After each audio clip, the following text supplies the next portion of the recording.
ಎಲ್ರಿಗೂ ಇದು Monday mini vlog. Happy Ugadi. ತುಂಬ ಲೇಟಾಗಿ ಹೇಳ್ತಿದ್ದೀನಿ, ಒನ್ ಡೇ ಲೇಟಾಗಿ ಅಡ್ಜಸ್ಟ್ ಮಾಡ್ಕೊಳ್ಳಿ. ಇಲ್ಲಿ ನಾನು ಚಿಂಚು ನಮ್ಮಮ್ಮ ಬಂದುಬಿಟ್ಟು ತೋಟದ ಹತ್ರ ಬಂದ್ವಿ. ಇಲ್ಲಿ ಸ್ವಲ್ಪ ಸೊಪ್ಪಿರುತ್ತೆ, ಹೇಗಿದ್ರು ನಾಳೆ ಹೊಸತೋಡ್ಕೆ ಅಲ್ವಾ, ಇವತ್ತು ಬೇರೆ ಏನೂ ಅಡುಗೆ ಮಾಡ್ಕೊಳ್ಳೋದು ಬೇಡ, ಸೊಪ್ಪಿನ ಖಾರ ಮಾಡ್ಕೊಳ್ಳೋಣ ಅಂದ್ಬಿಟ್ಟು ಸೊಪ್ಪು ಕಿತ್ಕೊಂಡು ಹೋಗೋಣ ಅಂತ ಬಂದ್ವಿ.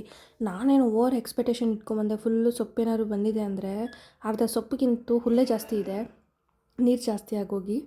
ಆಮೇಲೆ ಹೇಗೋ ಹಾಗೆ ಸ್ವಲ್ಪ ಸೊಪ್ಪು, ಕೊತ್ತಂಬರಿ ಸೊಪ್ಪೆಲ್ಲ ಕಿತ್ಕೊಂಡು ನಾನು ಚಿಂಚಮ್ಮನೂ ಸ್ವಲ್ಪ ಕಿತ್ಕೊಟ್ಲು, ಹೆಲ್ಪ್ ಮಾಡಿದ್ಲು.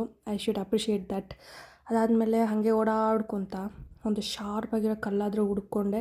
ಏನಕ್ಕೆ ಅಂದರೆ ನಾನು ಹೋಗ್ಬೇಕಾದ್ರೆ ನೈಫ್ ಮರ್ತೋಗಿ ಹೋಗಿದ್ದೆ. ನನಗೆ ಬನಾನಾ ಲೀಫ್ ಬೇಕಿತ್ತು, ಅದಕ್ಕೆ ಇದು ಕಲ್ಲನ್ನೇ ನೈಫಾಗಿ ಮಾಡಿಕೊಂಡು ನಮ್ಮಮ್ಮ ಕೊಟ್ಟೆ. ನಮ್ಮಮ್ಮ ನನಗೆ ಕಟ್ ಮಾಡಿಕೊಟ್ರು.